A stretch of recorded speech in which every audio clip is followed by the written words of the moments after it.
فاللهم لك الحمد كله ولك الشكر كله. أنت أهل أن تحمد، وأنت أهل أن تعبد، وأنت أهل أن يسجد لك، وأنت يا ربي على صراط مستقيم.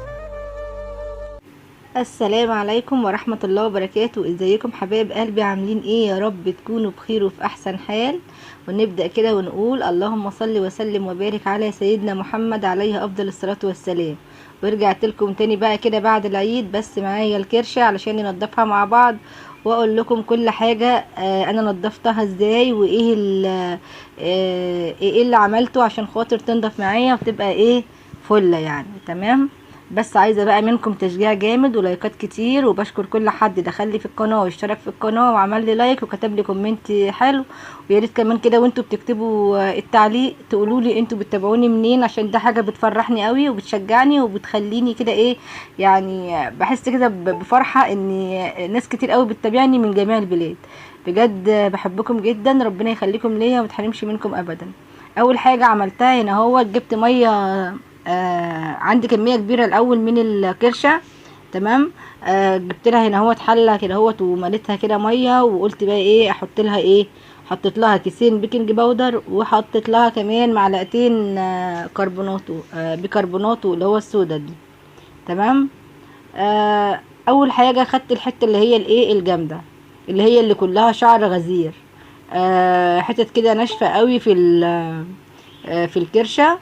حطيتها الاول، قلت ابدا بيها واشوفها هتفك ولا لا، لان انا كنت عايزه ابدا بالجامد عشان ارتاح منه، بعد كده اخش بقى على الحتت الفاتحه اللي تطلع معايا بكل سهوله. دخلت في الحتت الغامقه الاول ونزلتها في الميه وطلعتها على طول، يعني بتاع 30 ثانيه كده، ما تسيبوهاش اكتر من كده.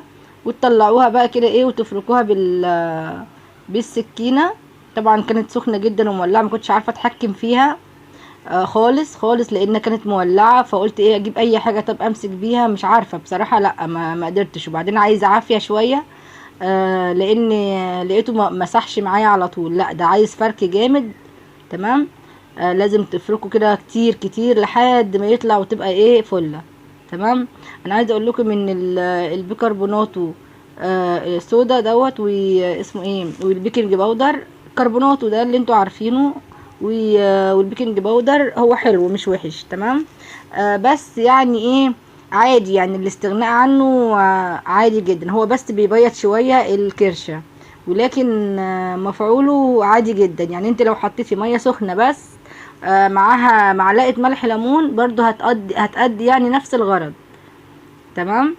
هي المشكله كلها ان الكرشه اصلا بتبقى فيها حتت سميكة قوي وفيها شعر غزير جدا، بيبقى فيه السواد بيبقى فيه جامد جدا، فبيبقى عايز مجهود جامد علشان تطلعيه. فتحطي له بقى بيكربونات الصودا ولا بيكنج باودر، حطي اللي انت عايزاه وحاولي تطلعيها بكل الطرق. المهم انا عملت كده، لقيتها ما طلعتش معايا بصراحه، يعني انا بكلمكم بامانه ما طلعتش معايا على طول، لا لازم برضو مجهود جامد جدا تعمليه عشان تطلع. المهم قلت ايه طب اختار كده ايه حته كده حلوه تكون فاتحه شويه، ويكون ايه ما يكونش فيها شعر غزير قوي. وهجرب كده في الايه، هجربها في الميه اللي انا حطاها دي على البوتاجاز. وحط لها ايه المكونات اللي انا قلت لكم عليها دي، البيكنج باودر وكربونات الصودا. تمام. حطيتها كده في الميه. عايزه اقول لكم سحر، سحر والله بجد.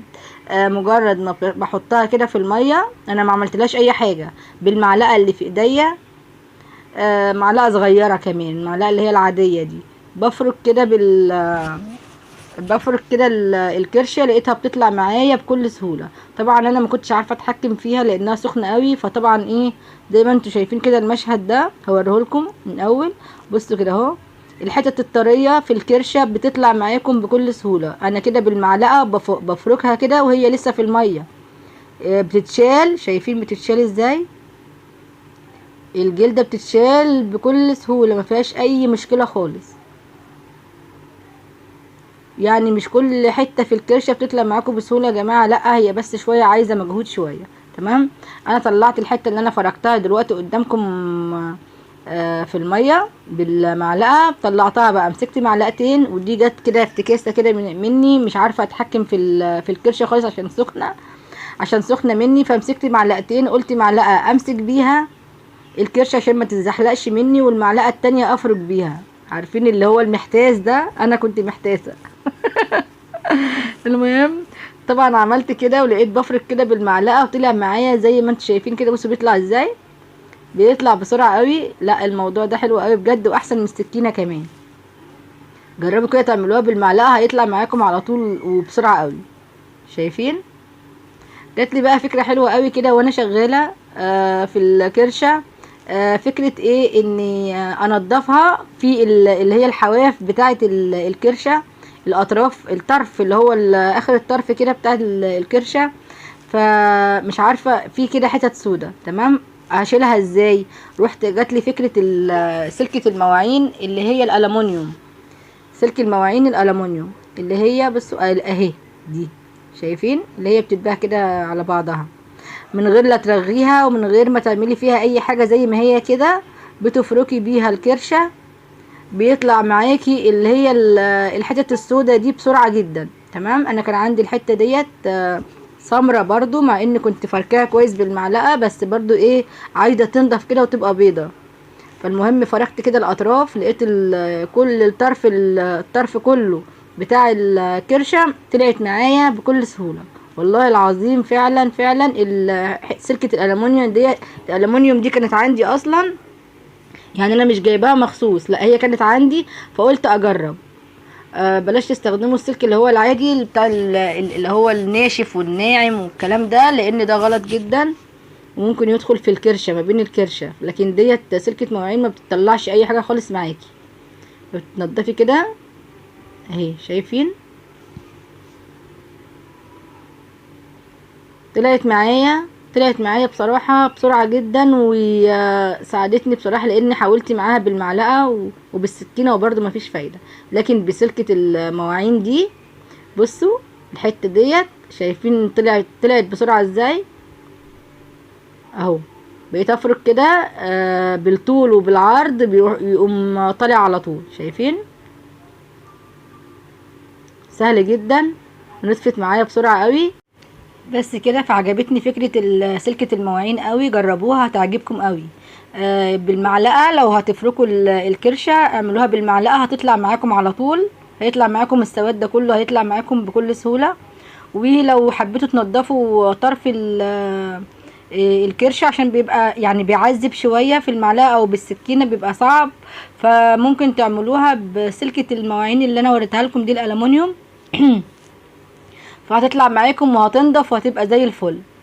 اتمنى بقى لو لسه متابعاني لحد اللقطه ديت تعملي لي لايك، ما تنسينيش بقى في اللايك، وكمان لو مش مشتركه في القناه اشتركي في القناه، واكتبي لي كده كومنت حلو، وقولي لي كمان انتي بتتابعيني من انهي بلد.